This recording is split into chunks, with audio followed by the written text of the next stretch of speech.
When you keep quiet, it is also a language to heaven. ዝም አላችሁ ማለት ራሱን የቻለ ሰማያዊ ቋንቋ ነው። ምን ማለት መሰላችሁ?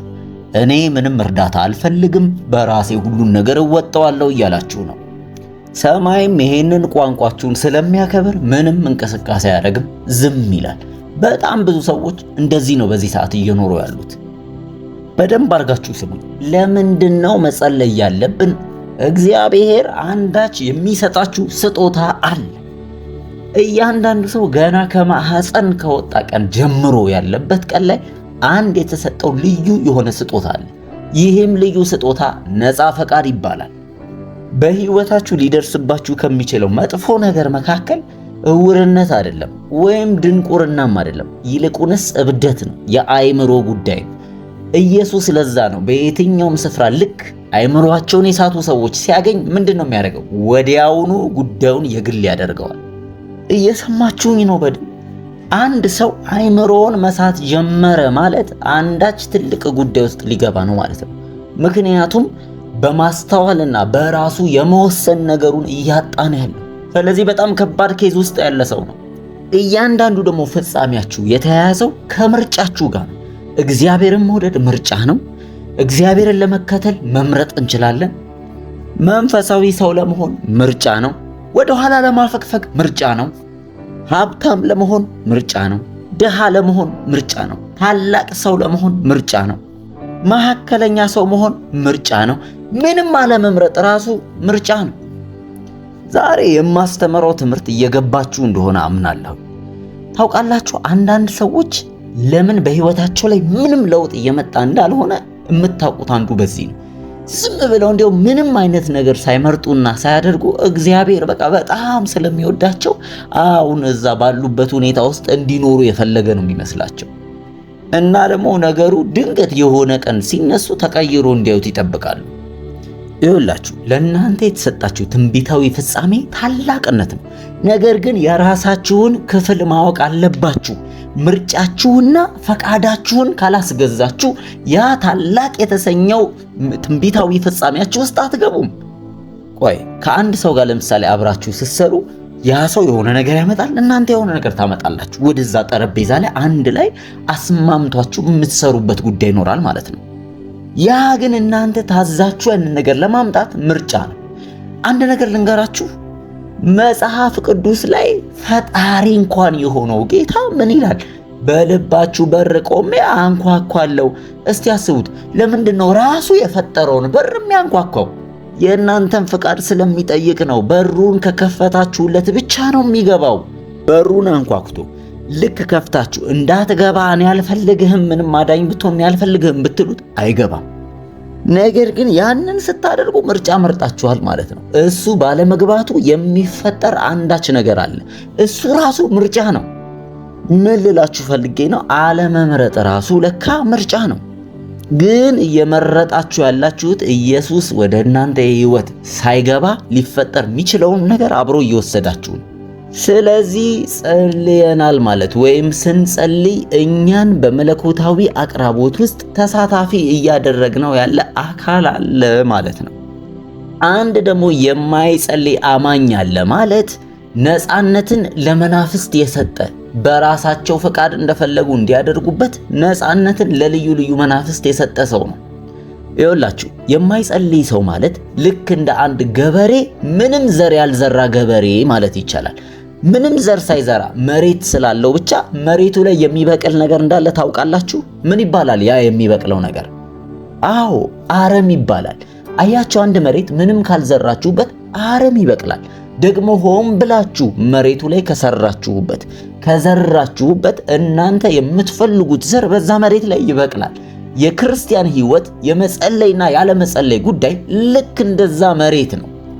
የብዙ ሰዎች ህይወት በእንግዳ በሆኑ ዘሮች ተሞልቷል። ምክንያቱም ሰማይ እነዛን የመሬቱን ባለቤቶች ሰዎቹን እየጠበቀ ነው፣ እንቅስቃሴ እንዲያደርጉ፣ ሰማይን ጣልቃ እንዲገባ ጥያቄ እንዲጠይቁ። ካልሆነ ግን ዝም ባሉበት ሌሎች መናፍስቶች ለናንተ ምርጫ መምረጥ ይጀምራሉ።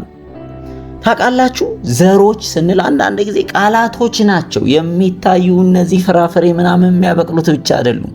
ዘር ማለት ቃላቶች ናቸው። በአየሩ ላይ እኛ በምንውልበት ውሎ በጣም ብዙ የሚርመሰመሱ ቃላቶች አሉ። እናንተ የማትናገሩ ከሆነ እነዛ ቃላቶች በህይወታችሁ ላይ መዘራት ይጀምራሉ። በመንፈስ ዓለም ውስጥ ዝም ያለ ሰው ካለ በቃ እሱ ዝም ስላለ አካባቢው ሌላው የሚወራውን ነገር ሁሉ ወስዶ በህይወቱ መሬት ላይ ያስቀምጥለታል።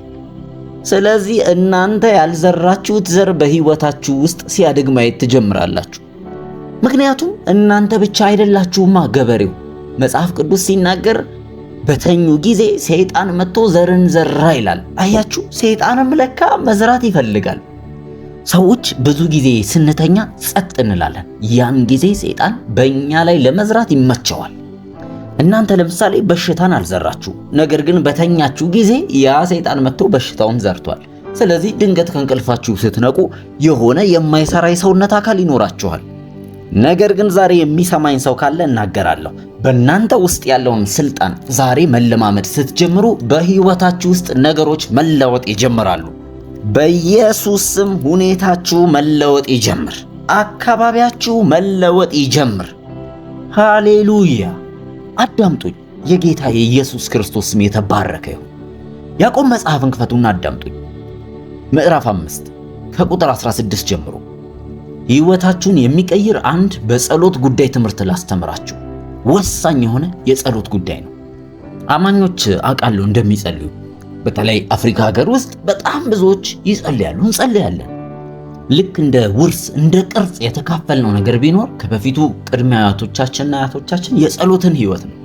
ነገር ግን ብዙዎች ከጸሎታቸው ውስጥ ኃይል አይመረትም፣ ወይም ደግሞ የብዙዎች ጸሎት ፍሬያማ አይደለም።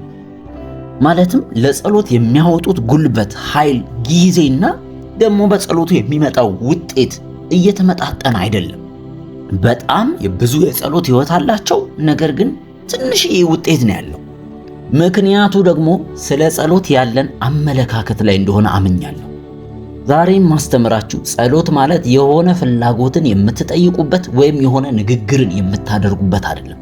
ይልቁንስ ከዛ ባለፈ የጸሎትን ኃይል እንድታውቁ የምፈልገው አንድ ሚስጥር አለ።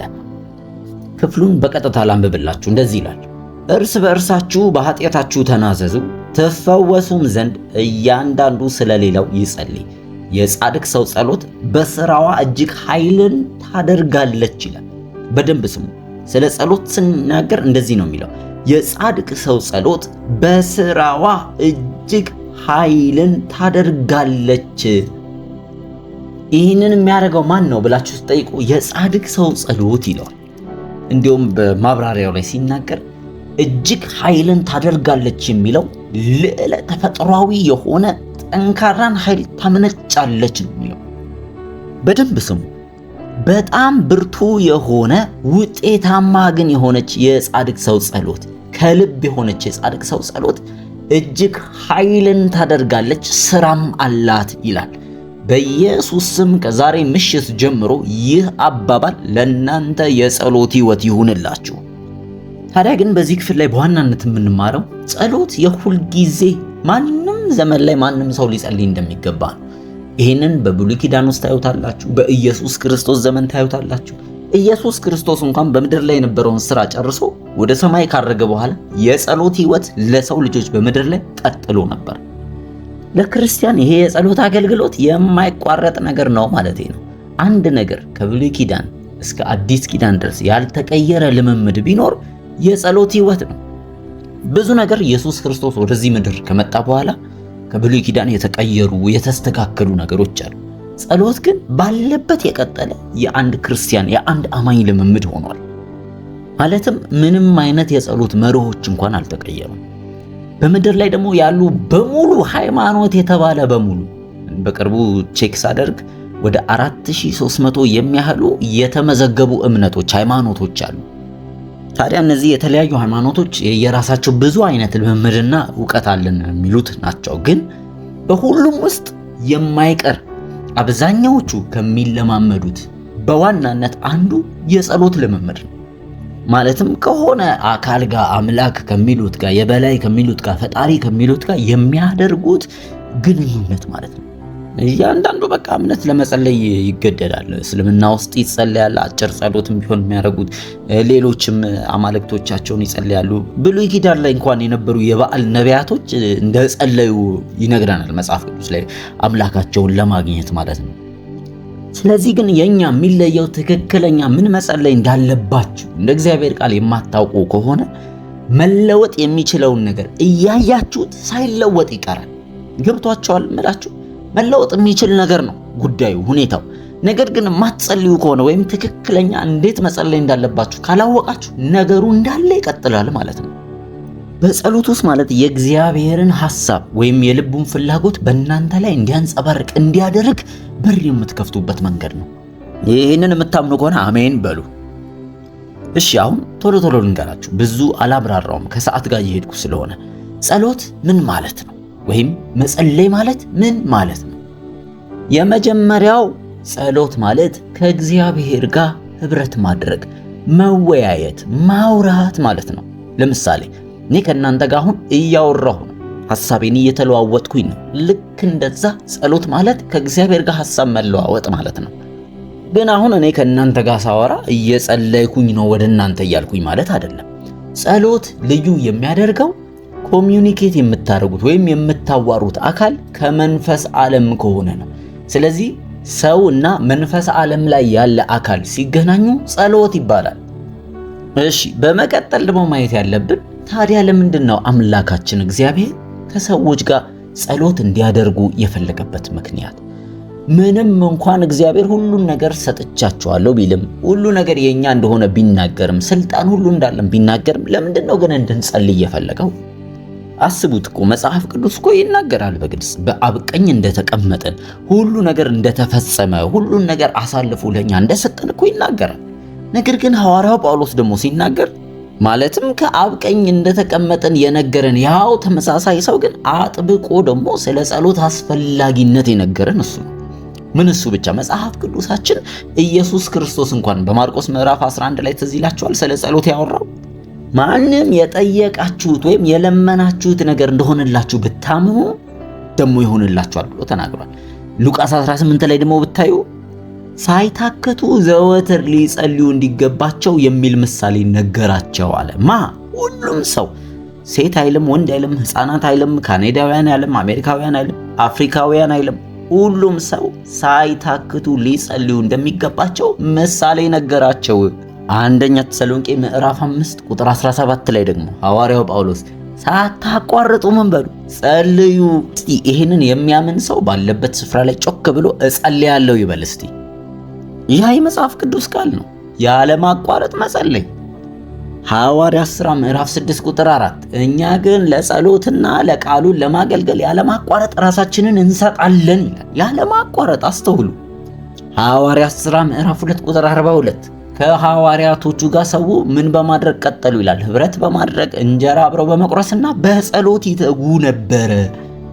በጸሎት አስቡት። ልክ ምግብ እንደማያቋርጥ አንድ ሰው፣ አንድ አማኝ፣ አንድ ስብስብ በጸሎት መትጋት ግዴታ ነው።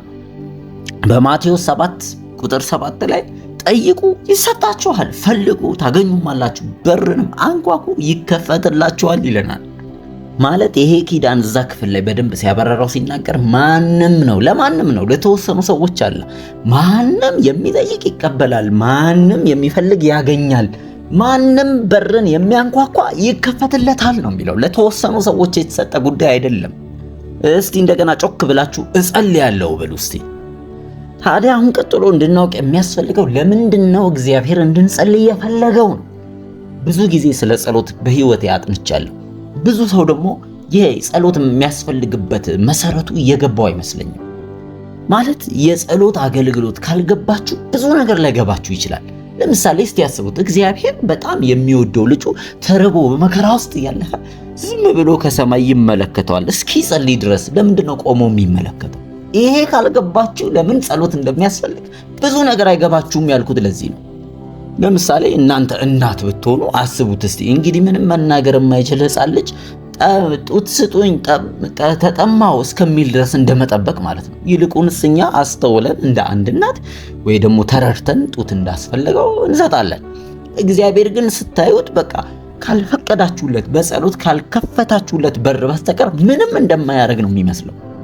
ወይም ደግሞ በሌላ ስፍራ ላይ መጽሐፍ ቅዱስ ላይ ሁሉ ነገር የኛ እንደሆነ ሁሉ ነገር ደግሞ ተዘጋጅቶ እንዳለቀ እግዚአብሔር ግን በጸሎት እስክንጠይቀው ድረስ እንደማይሰጠን ነው የሚያስረዳው። ይህንን ፍቃድ እግዚአብሔር ገና ከዘፍጥረት ጀምሮ ጸሎት አስፈላጊነትን የሚያሳይ ክፍል ልንገራችሁ። ዘፍጥረት ምዕራፍ 1 ቁጥር 27 ላይ ስትከፍቱ ቁጥር 26 ጀምሮ እግዚአብሔር ሰውን በመልካችን እንደ ምሳሌያችን እንፍጠር አለ። ቆይ እዚህ ጋር አንድ ነገር እየታየኝ ነው። ፊት ለፊት አንድ ትልቅ ደመና ይታየኛል።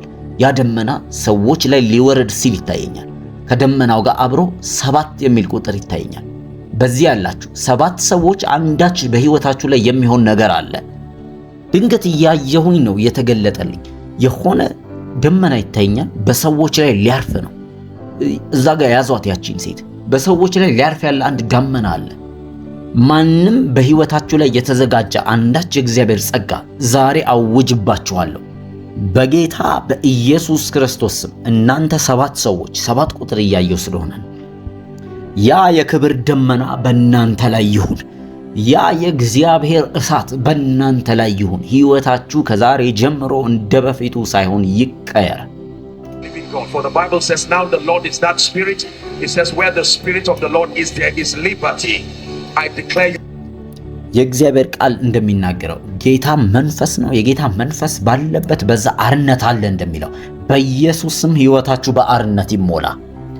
ፍቀዱልኝ አንድ ጊዜ ጌታ መንፈስ አንድን ከባድ የሆነ ጫና ወይም ደግሞ ይሄ መጨናነቅም ገጽጽ እያለኝ ነው፣ ስበር እያለኝ ነው። የሚታየኝ አንድ ቁጥር አለ 11 የሚል ቁጥር። ማንም በዚህ መካከል ያላችሁ በመጨናነቅ ውስጥ በጭንቀት ውስጥ ያላችሁ ሰዎች፣ ጭንቀት ማለት ይሄ መንፈሳዊ ቀንበር ነው፣ ክብድ የሚል ነገር። በጌታ በኢየሱስ ስም ማናቸውም የጭንቀት መንፈስ ከዛሬ ጀምሮ የተነሳ ይሁን። እጆቼን እዘረጋብሃለሁ። ሰይጣን አዛሃለሁ፣ አውጅብሃለሁ። እጆችህን ከዚህ ሰዓት ጀምሮ አንሳ። ከነሱ ላይ እጆችህን አንሳ በኢየሱስ ስም። ዛሬ አዛሃለሁ። የማጨናነቅ መንፈስ በኢየሱስ ክርስቶስ ስም ከነዚህ ህዝቦች ላይ ተነስ። በኢየሱስ ስም አዛለሁ። አሁን ነፃ አውጡ። ዛሬ በዚህ ለሚያዳምጡኝ በሙሉ አውጃለሁ።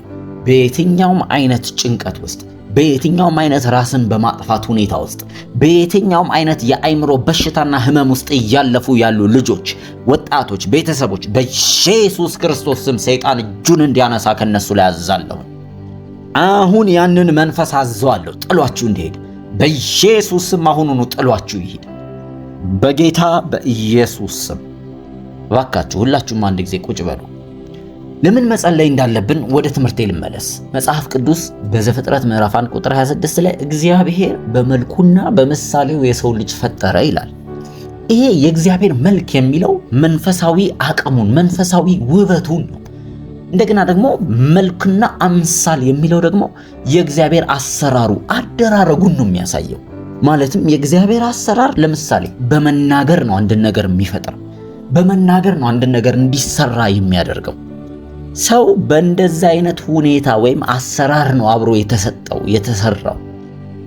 ታዲያ አሁን በደንብ አድምጡኝ። እግዚአብሔር እንደዚህ ነው ያለው፣ ይግዙ የሚል ቃል ተናገረ። ይሄ ቃል በጣም ውስብስብ ቃል ነው፣ ቀላል ነገር እንዳይመስላችሁ። እግዚአብሔር ይወላችሁ ባለቤትነትን አይደለም የሰጠን፣ ይልቅንስ ውክልናን ነው። በምድር ላይ በውክልና እንድንገዛ። ምን ማለት ነው? በየትኛውም ሰዓት አስፈላጊ የሆነ እርዳታ ካስፈለገው፣ አቅጣጫ መቀበል ካስፈለገው ያንን አቅጣጫና እርዳታ መጠየቅ ይኖርበታል። ውክልና የሰጠውን አካል ማለት ነው። ይሄ ለሰው ልጅ የተሰጠው በረከት ነው፣ የመግዛት በረከት፣ ያ የውክልና መግዛትነት በረከት። ይሄ ትልቁ የጸሎት አስፈላጊነት መሰረት ነው። ለምንድን ነው መጸለይ ያለብኝ ስትሉ ይሄን ነገር ማወቅ ስላለብን ነው። እግዚአብሔር በራሱ መልክና አምሳል ሰውን ፈጠረ። ነገር ግን ልክ አሁን ለምሳሌ አሳ በውሃ ውስጥ ራሱን እንደማይችል፣ ከውሃ መውጣት እንደማይችል፣ በውሃ ውስጥ ግን የፈለገውን ማድረግ እንደሚችል፣ ልክ እንደዛ እኛም በእግዚአብሔር ላይ ጥገኛ የሆነን ገዢዎች ነን። ልክ ወፎች በአየሩ ላይ ብቻ እንደሆነ ተጽዕኗቸው መብረር መንቀሳቀስ የሚችሉት፣ አሳም በውሃ ውስጥ ብቻ እንደሆነ መኖር ሰርቫይቭ ማድረግ መቀጠል የሚችለው፣ የሰው ልጅም አገዛዙን በእግዚአብሔር አማካኝነት ነው ማስቀጠል የሚችለው። ከኔ ጋር ናችሁ? ለሰው ልጅም የእግዚአብሔር ድምፅ ያስፈልገዋል። ያ የፈጠረው አካል ውክልናን የሰጠው አካል ጋር ውይይት ያስፈልገዋል። ይሄ በጣም አስፈላጊ ነገር ነው። የምናደርገውን ነገር አቅጣጫ የሚሰጠን እግዚአብሔር ነው። እግዚአብሔር ደግሞ በዚህ ውስጥ አንድ ለየት ያለ አቅም ሰጥቶናል፣ ፈቃድ የሚባል። እስቲ ሁሉም ሰው ፈቃድ ይበል። ያ ማለት የመምረጥና የመወሰን ኃይል ማለት ነው።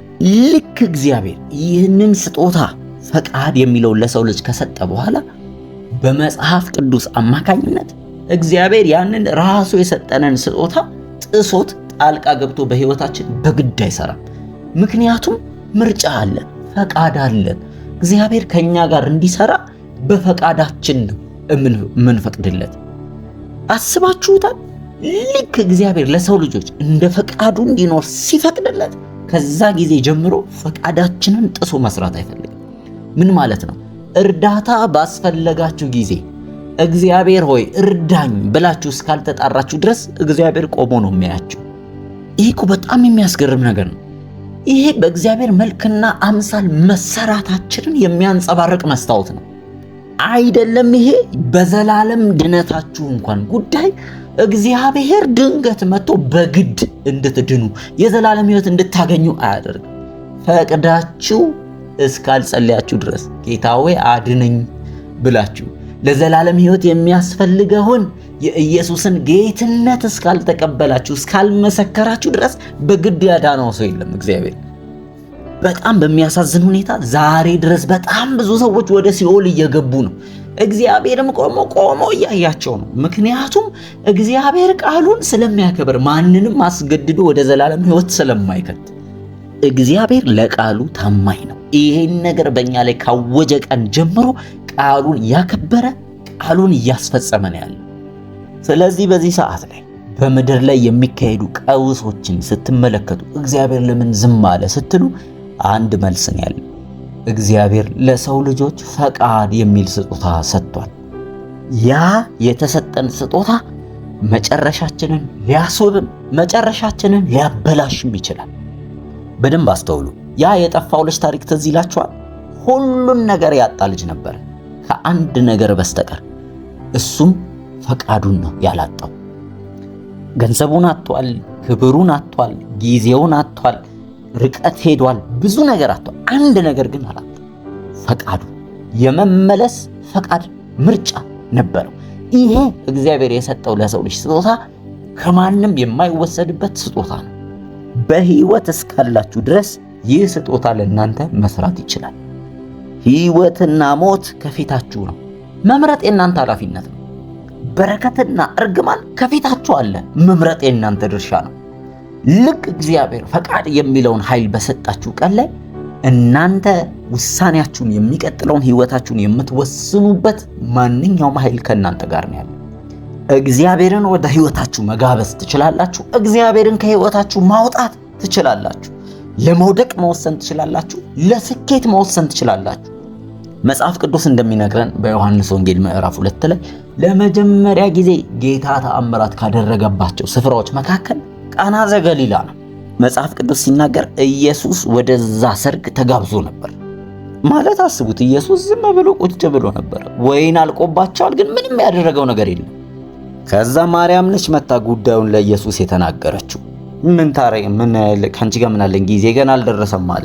ግን ልክ ኢየሱስን ወደ ጉዳዩ ስለጋበዙት ብቻ እንዲህ ብላ ነገረቻቸው። የሚላችሁን ሁሉ አድርጉ አለቻቸው። ከዛ ኢየሱስ ያላቸውንም አደረጉ። አስባችሁታል? ኢየሱስ እዛ እያለ ማንም ሰው ኢየሱስን ባያናግር ኖሮ ያ ሰርግ ሙሉ ለሙሉ በውርደት ነበር የሚጠናቀቀው። ኢየሱስ ቁጭ ብሎም ሊሆን ይችላል። እሺ፣ ሌላው ትዝ ካላችሁ በመርከብ ውስጥ ኢየሱስና ደቀ መዛሙርቱ ገብተውስ በነበሩ ጊዜ ኢየሱስ ተኝቶ ነበር። ከዛ መርከቧ ተናወጠች። እስከ ሞት ድረስ ከባድ ነው አውሎ ነፋስ የሆነው። ግን ኢየሱስ ተኝቷል። ምንም ያደረገው ነገር የለም። ልክ ግን ኢየሱስን ቀስቅሰው ጣልቃ እንዲገባ ሲያደረጉት ያ አውሎ ነፋስ ጸጥ አለ፣ ወጀቡም ዝም አለ። የጸሎትን አስፈላጊነት በዚህ ውስጥ ታውቃላችሁ። ልክ ቀስቅሰውት አይገድም ወይ ስንጠፋ እስከሚሉት ድረስ ምንም ነገር አልተከናወነም። ምንም እንኳን ስለ እምነታቸው ጉድለት ቢያወራም ልክ ግን እሱን ቀስቅሰውት ጣልቃ ሲገባ ነው ያ ነገር ጸጥ ያለላቸው። መጽሐፍ ቅዱስ ይናገራል። ያንን ጉዳይ ወደ እግዚአብሔር እስካላደረስነው ድረስ እኛውን የምንሸከመው ወደ እግዚአብሔር ጣልቃ እንዲገባ እስካልፈቀድንለት እስካልጠየቅነው ድረስ በራሳችን ለመወጣት ነው የምንሞክረው። የማያቋርጥ የኃይል አቅርቦት፣ የማያቋርጥ የእግዚአብሔር ጉልበት ከናንተ ህይወት ላይ ሊሳተፍ ሊያደርግ ፈልጎ ነገር ግን እኛ ያንን ነገር ስላልፈቀድን ብቻ ጸጥ ብሎ ተቀምጧል። ነገር ግን የሚያስፈልጋችሁን ነገር አምናችሁ እንደ እግዚአብሔር ቃል ማወጅና መናገር ስትጀምሩ ተመልከቱኝ ምን እንደሚሆን። እግዚአብሔር ጣልቃ መግባት ይጀምራል። አንድ ነገር ልንገራችሁ፣ የትዕቢት ትልቁ መገለጫው ምን እንደሆነ ታውቃላችሁ? ጸሎት አልባ መሆን ነው። ጸሎት ታቆማላችሁ። በደንብ ስሙ። የትዕቢት ትልቅ ጥጉ ምንድነው አላችሁኝ አይደል? ጸሎት አልባነት ነው እንጂ የሆነ መኮራራት ወይም አብጦ መራመድ ምናምን አይደለም። የሚጸልይ ሰው ጥገኝነቱን የሚያውጅ ሰው ነው። የእግዚአብሔር ድጋፍ እንደሚያስፈልገው የሚያውጅ ሰው ነው። ግን አንድ ሰው አይጸልይ ማለት ምንም ድጋፍ አልፈልግም እያለ ነው። አትጸልይ ማለት ከእግዚአብሔር አቋምና አቅም ውጪ ከእግዚአብሔር እርዳታ ውጪ ለመኖር እችላለሁ እያልክ ነው። ማን ነው አሁን እየተማረ ያለው? ስለዚህ ገባችሁ? አሁን እግዚአብሔር የመምረጥን ኃይል ለእናንተ ሰጥቷችኋል። ያ የጠፋው ልጅ ሁሉን ነገር አጥቶ ወድቆ ባለበት ግን አንድ ነገር ማለት ቻለ። ብድግ አለና ወደ አባቴ ቤት እመለሳለሁ አለ። አያችሁ፣ ፈቃዱን በራሱ ፈቃድ ነው ለመመለስ የወሰነው። ታውቃላችሁ፣ ህይወቱ የዚህ ሰው መቀየር የጀመረው ፈቃዱን መጠቀም የጀመረ ጊዜ ነው። መጀመሪያም በራሱ ፈቃድ ነው ከአባቱ ተካፍሎ ወጥቶ ህይወቱን ያበላሸው፣ ወይም ፈቃዱን ተጠቅሞ ነው መዳረሻውን መጥፎ ያደረገው። አሁንም ፈቃዱን ተጠቅሞ ህይወቱን አስተካከለ፣ ህይወቱን መለሰ። ስለዚህ ያ ፈቃድ እግዚአብሔር በእናንተ ህይወት ላይ ጣልቃ እንዲገባ ብቸኛ የሚከለክልም የሚፈቅድም ኃይል ነው። እስቲ ሁሉም ሰው አንድ ጊዜ እንደገና ፈቃድ ይበልልኝ። እኔ አሁን ላሳያችሁ የፈለኩት እስካሁን ድረስ ስለ ጸሎት አገልግሎት ወሳኝ እውነት እንድታውቁ ነው። የጸሎት አገልግሎት ስለ ሰይጣን አይደለም። የጸሎት አገልግሎት ስለሆነ ወሬ ማብዛት፣ ጥያቄ መጠየቅ አይደለም። ከእግዚአብሔር ጋር ልታደርጉ የሚያስፈልገውን ህብረት፣ ከእግዚአብሔር ጋር የምታደርጉትን ግንኙነትና ፈቃድ የማስገዛት ጉዳይ ነው። ለዛ ነው ዝም ስትሉ ያ ወደ ሰማይ የሚተላለፍ ቋንቋ የሆነው። ምን ማለት ነው? እግዚአብሔር ሆይ ያንተን እርዳታ አልፈልግም እያላችሁ ያን ጊዜ ሰማይ ያከብረዋል ፈቃዳችሁ። ምክንያቱም ለፈቃድ ሰማይ ታዛዥ ነው። ምንም ውስጥ እንኳን እያለፋችሁ ቢሆን እግዚአብሔር ምንም ላያደርግ ይችላል። ይሄ ነው ብዙ ሰዎች ውስጥ እየተካሄደ ያለው በዚህ ሰዓት። ማንም ሰው ገና ከተወለደ ጀምሮ ማውራት እስከቻለ፣ ማሰብ ማስተዋል እስከቻለ ድረስ ይሄ የፈቃድ አቅሙ መንቀሳቀስ ይጀምራል። ብቸኛው ራሱ እግዚአብሔር እንቅስቃሴ ፈጥሮ ከሰዎቹ ፈቃድና አስተሳሰብ ውጪ ጣልቃ ሲገባ ያያችሁት መጽሐፍ ቅዱስ ላይ ጌርጌሴኑ ሰው ጋር ነው። እሱም ደግሞ ምክንያቱ ይህ ሰው አይምሮ ጠፍቶ ነበር ወይም አይምሮውን ስቶ ነበር። ስለዚህ የመወሰን ፈቃዱን የመስጠት ምናምን ነገር የለውም። ስለዚህ ራሱ እግዚአብሔር ጣልቃ ይገባል እንደዚህ አይነት ሰዎች። ነገር ግን እውሩም ይምጣ ደንቆሮም ይምጣ እነዛ ሰዎች ፈቃዳቸውን እስካልሰጡት ድረስ እርዳታ እስካልጠየቁት ድረስ እግዚአብሔር በራሱ እየተንቀሳቀሰ ኢየሱስ ሲረዳቸው አናይም። ይልቁንስ እምነታቸው አድናችኋል ሲላቸው ወይም ደግሞ ምን ላደርግልህ ትወዳለህ ሲላቸው ነው ያየነው። አይምሮን የሳተ ግን ሰው ሲሆን ተሰርቋል። የመወሰን ፍቃድ የተባለውን ኃይሉን የተሰረቀ ሰው ነው።